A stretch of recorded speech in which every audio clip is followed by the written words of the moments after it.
Kumusta mga ka-Diskarte Chicks? Welcome back sa ating YouTube channel. At sana ay nasa mabuti po kayong kalagayan ngayon. Alam nyo ba, may nag-comment sa atin ng ganito. Paano pag nilapitan ka ng isang babae na may anak na? Ano ibig sabihin nun? Nalilibugan ba siya sa akin?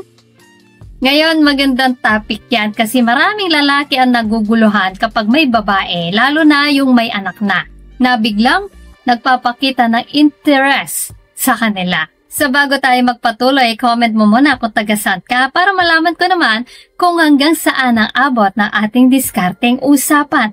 At syempre huwag mo kalimutang i-like ang video na to, mag-subscribe at i-hit ang notification bell para updated ka sa mga love tips natin tuwing may bagong upload. So, ready ka na ba? Tara, simulan na natin. Una, pwedeng naghahanap lang siya ng kaibigan o comfort. Hindi ibig sabihin na lapit agad libog. Madalas yung mga single mom o babaeng may anak naghahanap lang ng kausap, makakaintindi o taga-suporta. Huwag mo na isipin na may mali siya kaagad. Pangalawa, pwedeng gusto ka niya bilang lalaki. Pero syempre, hindi rin natin pwede i-dismiss na baka attracted nga siya sa'yo. Ang babae, kahit may anak na, may damdamin pa rin yan. Kung pinapakita niya na interesado siya sa'yo, baka nga gusto ka niya in a romantic way. Pangatlo, basahin ang body language. Ito yung pinaka-importante. Kung simpleng kwentuhan lang, friendly vibes lang yon. Pero kung may mga malalandi o suggestive na kilos like madalas na hawak, tingin na. Pang-apat, ingatan ang interpretasyon. Mga ka-Diskarte Chicks, tandaan, hindi porket lumapit siya, ibig sabihin, gusto ka niya agad. Hindi rin porket may anak na siya, desperate na. Baka mali lang ang basa natin, kaya bago mag-react, siguraduhin muna kung ano talaga ang intention niya. Sandali lang mga ka-Diskarte Chicks, bago po tayo magpatuloy, nakapag-subscribe ka na ba? Baka naman, i-hit mo ng subscribe button. Ngayon na, as in now na, para mas marami pa tayong madiskarteng pag-uusapan sa susunod. Panglima, respeto muna lagi. Kung single mom man siya at may interest talaga sa'yo, respeto pa rin ang unahin kasi may anak siyang iniisip at pinoprotektahan. Kung papasukin mo ang ganitong sitwasyon, dapat handa ka, seryoso ka, at hindi lang dahil trip lang. Bottom line, kapag may babaeng may anak na lumapit sa'yo, hindi ibig sabihin agad na nalilibugan siya.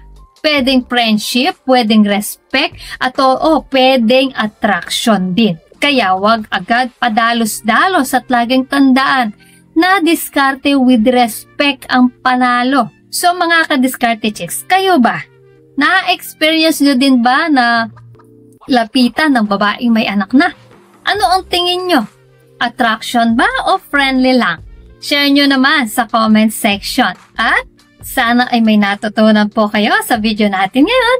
At syempre bago po tayo matapos, shoutout muna sa ating mga masugid na taga-panood na sina Nel Miles Emmy, taga Ilocos Norte, Spencer Leones, at Christian Charismatic Fellow ng Valencia City, Alan Kihan Robert ng Malaysia, Ray Razonado ng Osamis City, Jomar Morales, taga Mindanao, Wade Wilson, new follower, George Behok, taga Cebu, Joe Olivar from Masbate, Armando Kilubosad ng Aurora, Zamboanga Sur, Mindanao, Sahir Halilul, watching from Mapun, Tawi-Tawi, Wilven Magbanwa ng Iloilo City, Adzar Jumadil, taga Bongaot, Tawi-Tawi, Mindanao, Aquilino Danor ng Nueva Ecija, Minardo Cabailo ng Alaminos, Laguna, Ian Dilag, taga Butuan, John Paul Garcia ng Bislig, Surigao del Sur, Ram Margana from Alabang, Muntinlupa City, Fidel Agapito, taga Marikina City, at kay Ray Kimpo, taga Pasay City. Guys, maraming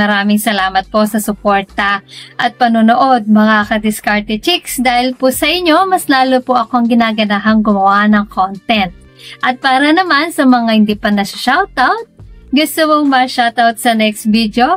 I-comment lang ang hashtag #KadiskarteChicks at sabihin kung anong topic ang gusto mo pag-usapan natin next. Kung nagustuhan mo ang video na ito ay huwag kalimutang mag-like, mag-subscribe at i-share ito. Comment down below kung alin sa mga tips na to ang na-experience mo na. So guys, this is Diskarte Chicks, your love mentor na laging nandito para sa mga diskarteng pag-ibig. Kita-kits sa next video. Maraming salamat sa panonood. Ingat kayo palagi. Let's spread love.